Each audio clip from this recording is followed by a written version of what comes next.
Ya estamos de regreso aquí en Ángulos y tenemos el gusto de dar la bienvenida a Germán Petersen, como cada lunes. Bienvenido, Germán. ¿Qué tal, Ricardo? También está Enrique Tucen, que ya regresó de vacaciones. Bienvenido. ¿No te vemos como bronceado? Bueno, un poquito, ya se quitó. Bueno, está con nosotros la güera Eugenia Barajas. Bienvenida. Gracias, Ángel. Buenas noches. Y está con nosotros también Ignacio Román, académico del ITESO, experto en temas laborales, porque pues en las últimas semanas, antes que nada, bienvenido, Nacho. Muchas gracias, muy buenas noches. En las últimas semanas se han ido diciendo muchísimo, cualquier cantidad de cosas con respecto a la reforma laboral, pero muy poco nos hemos detenido a analizar lo que verdaderamente sí se aprobó y que todavía se está discutiendo en el Senado, y lo que ya quedó fuera de la reforma, y si efectivamente hay, como alguna corriente lo marca, ventajas para el trabajador con lo que se aprobó y también desventajas. Si efectivamente hay mitos que van a venirse a tumbar con la realidad, como por ejemplo el hecho de que con esto que se aprobó se van a crear más empleos, va a haber menos informalidad y por lo tanto va a haber más gente incorporada a los sistemas oficiales, digamos, formales de trabajo. Pues bienvenido, Nacho, y espero que por lo menos podamos clarificar estas tres cosas, ¿no? Porque es un tema bastante amplio. Es muy complejo. De hecho, la Ley Federal del Trabajo es una de las más grandes que existen en el mundo. Estamos hablando de más de 1010 artículos, donde está prohibido hasta que un jugador insulte al árbitro en un partido de fútbol. ¿En serio? Sí. Y si no, se va a un laudo en la Junta de Conciliación y Arbitraje, ¿o qué? Podría. Es una ley de hace 40 años, aparte. De 40 las modificaciones, la original es del 29. Entonces ya hay muchos elementos que se mantienen de la del 29. O sea que por lo pronto lo que sí podíamos decir es que le hacía falta una reforma, una actualización. Sí hace falta una reforma, eso no hay duda. Ahora, ¿era esta reforma? A mi parecer, no. Es decir, con los problemas fundamentales que existen en México en términos distributivos, de riesgos y accidentes de trabajo, de la propia informalidad, a mi parecer lo que se requería era una ley que por un lado generase una actualización tecnológica con respecto a los procesos que había. En segundo lugar, generase una actualización política que permitiese efectivamente un manejo transparente y democrático de los sindicatos.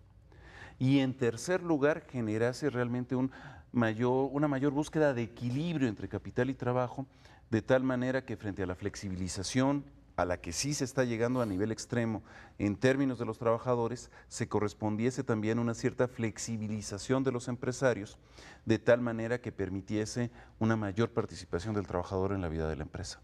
O sea, eso no pasa con lo que se aprobó. No. Y dicen, hay organismos, porque hay un debate, hay algunos que dicen que en realidad el mercado laboral en México ya es un mercado flexible y que en realidad esta reforma va a tener casi nulo impacto en la generación de empleos, aunque la OCDE dijo que se iban a generar 400,000 empleos extras por lo menos el primer año. ¿Cuál es tu opinión en ese tema? ¿Tú crees que esta reforma podría tan siquiera generar empleos aunque sean precarios y con poca base social? A ver, el mercado está hiperflexibilizado. O sea, doy dos ejemplos. En los años 80, México y Perú fueron los dos países a nivel mundial en que más cayó el poder adquisitivo del salario. Y después la recuperación en México ha sido ínfima cuando se ha dado. Y después ha seguido bajando. El nivel de salarios reales de ahorita es inferior a cuando estalló la crisis en el 2008.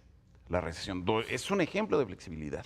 Otro ejemplo de flexibilidad es que cada vez un porcentaje mayor de los empleos que se registran ante el IMSS son de trabajadores eventuales.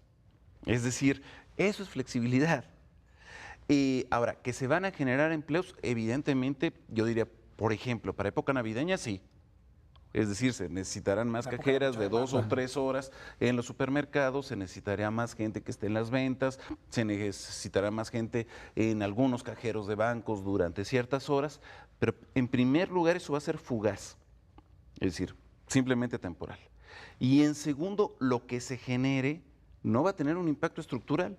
Supongamos, en el mejor de los casos, que se generasen 2 millones de empleos. Estoy así verdaderamente generando. Bueno, en una única ocasión. Pero ¿qué pasaría durante el resto de los años en que esté operando esta nueva legislación laboral? No habría ningún beneficio continuo. Y entonces ahí el problema es qué pasa después de ese primer efecto inicial. Ahí viene un problema, a mi parecer, delicado que no se ha abordado sustantivamente. También de los asuntos que no se han abordado, se ha mencionado mucho el asunto de la democracia sindical. Y por democracia sindical se incluyen varias cosas en el paquete. Por un lado, transparencia, rendición de cuentas y la elección de los líderes. Ahí, ¿qué mecanismos podrían diseñarse, evidentemente, en esta reforma que ya quedó fuera, para pensar en sindicatos más democráticos? Bueno, evidentemente se estuvo planteando la lógica tanto de transparencia como de democracia sindical en la iniciativa que presentó originalmente el PAN en el 2011 y en la iniciativa presentada por Calderón el 4 de septiembre, pero en ambos casos se sabía que no se iba a aprobar. Es decir, era una forma, digamos, elegante de decir, miren, estamos proponiendo democracia y transparencia, pero justamente si algo ha permitido en México una plena liberalización de la mayor parte de los mercados, es la, si no garantía, cuando menos la confianza de que los trabajadores, los sindicatos no iban a protestar. Si algo se ha utilizado para manejar el atractivo de inversión extranjera en cualquier condición, aún en condiciones laborales sumamente malas, es decir, no te apures, aquí no va a haber huelgas y aquí yo te tengo controlados a los trabajadores. Si algo permite el uso político para acceder al poder, es exactamente las alianzas con los grandes líderes sindicales. Entonces, bueno, no se plantea, por ejemplo, en la ley, absolutamente nada que toque al apartado B de del artículo 123. En otras palabras, no se toca en absoluto a Elvester o no se toca en absoluto a Romero de Champs, ni se va a plantear que se toque en absoluto a Gamboa Pascoe, ni a ninguno por el estilo. Es decir, es el fortalecimiento de estas estructuras, yo diría decimonónicas, bismarquianas, de control del trabajador, de decir, mira, sí te puedo dar favores, sí te puedo ayudar, siempre y cuando tú hagas lo que yo te diga. Y entonces el sindicato no es un representante de los trabajadores, es un transmisor de favores del gobierno o de la empresa para que el trabajador esté calmado. Y eso es terrible. Y en términos de transparencia, peor tantito. Es decir, ¿qué ocurre con el manejo de los recursos petroleros? ¿Qué ocurre con el papel del sindicato? Eso no se toca. ¿Cómo podemos hablar de eficiencia, de optimizar, de ser competitivos, de ser productivos, si al mismo tiempo mantenemos estas estructuras? Nacho, una pregunta. Hay un tema muy interesante porque cuando surgen estos temas, rápido las cúpulas sindicales se defienden diciendo lo que quieren hacer es intervenir en los sindicatos y vulnerar la autonomía sindical.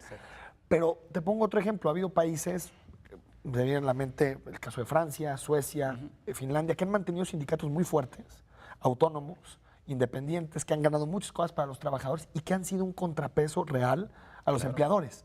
¿Cómo hacerle para, por un lado, mantener a los sindicatos unidos, porque la unión de los sindicatos es fundamental para que tengan fuerza, pero al mismo tiempo transparentarlo? ¿Estas dos cosas son compatibles o no son compatibles? ¿O se puede llegar a un equilibrio entre ambas? Yo creo que sí. El caso francés, por ejemplo, es muy interesante. Puede haber más de un sindicato en una empresa. Y entonces lo que ocurre es que se genera una competencia entre sindicatos al interior de las empresas y no es sobre qué sindicato gana la plantilla de titularidad, ni con cláusulas de inclusión o de exclusión donde si un trabajador está contra el líder sindical lo pueden correr, sino de lo que se trata es de que efectivamente distintos sindicatos puedan generar representación distinta y hasta puedan tener nivel de radicalidad distinta según las circunstancias. Entonces, entre la CFDT, la Confederación Francesa de Trabajadores, la CGT, la Confederación General de Trabajadores, o los sindicatos más de izquierda, ligados, digamos, a los trotskistas, por ejemplo, generan una situación interesante de competencia sana, y donde pues es una representatividad real y con una entrega de cuentas plena, porque es obligatorio por ley. Y eso no es antidemocrático ni viola autonomía. Lo que se está violando, en todo caso, es la lógica corporativa que impera en México, donde una persona que jamás ha sido obrera, como por ejemplo el líder de la CTM, sea el representante de los obreros. Vitalicio. Sí, o donde la secretaria de Educación nos esté hablando del virus HLMN. Es decir, eso nos da muestras de la brutal desvinculación que existe entre el papel del líder y la función de los trabajadores del sindicato representados por ese líder. Eso es gravísimo. Ahora, hablando de líderes, también a nivel político ha habido quien está utilizando para un lado y para el otro esta reforma, ¿no? Como una bandera, güey. Sí, les comentaba yo hace unos minutos, estuvo aquí en Guadalajara Ricardo Monreal. Viene con la bandera de hablar de los outsourcing. ¿Qué tanto se puede utilizar como bandera política el discurso de las izquierdas en contra de lo que el PRI y el PAN aprobaron en primer término en el Congreso de la Unión. Digo, es un juego político. Y como juego político, todo el mundo va a estar argumentando en función de la lectura extrema que se le esté dando a su propio discurso. En el caso del outsourcing, hay una situación que es real, realmente ha vulnerado muchísimo las condiciones de trabajo de la gente. Es decir, es un atentado contra la dignidad humana el que una persona se le puede decir te contrato durante 28 días, luego te descanso 2, 3 días, luego te contrato otros 28 y estás una semana en un horario, otro en otro, vas a hacer lo que te diga y todo eso sin modificación a la ley laboral. Ahora, si la modificamos y estamos permitiendo o generalizando este esquema, es grave. En el caso de establecer algunas recomendaciones, sí puede beneficiar a trabajador individual con respecto a la situación previa, pero es un perjuicio con respecto al trabajador que no está en outsourcing. Dicho en otras palabras, estamos generando una situación de emparejamiento hacia abajo en las condiciones de trabajo general de México. Porque hay una corriente de opinión que dice, bueno, en realidad lo que está pasando con esta reforma es que está metiendo a la ley algo que ya existe y ya se practica, como el caso, por ejemplo, del outsourcing. Está regulando. Si decimos, pues se dan los asesinatos, los secuestros y el narco, pues entonces como ya se dan y no lo podemos controlar, pues entonces hay que legalizar el secuestro, el narco. No, o sea, y menos en este caso estamos diciendo, lo que estamos diciendo es terrible, estamos reconociendo que las grandes empresas de este país, las exportadoras, las competidoras, las que reciben los subsidios públicos, han estado sistemáticamente violando la ley. Y entonces, en lugar de decir, oigan, hay que castigar la violación de la ley, lo que estamos haciendo, entonces vamos a cambiar la ley para que entonces ya no sea ilegal lo que están haciendo. Eso a mi parecer sí es mandar al diablo a las instituciones.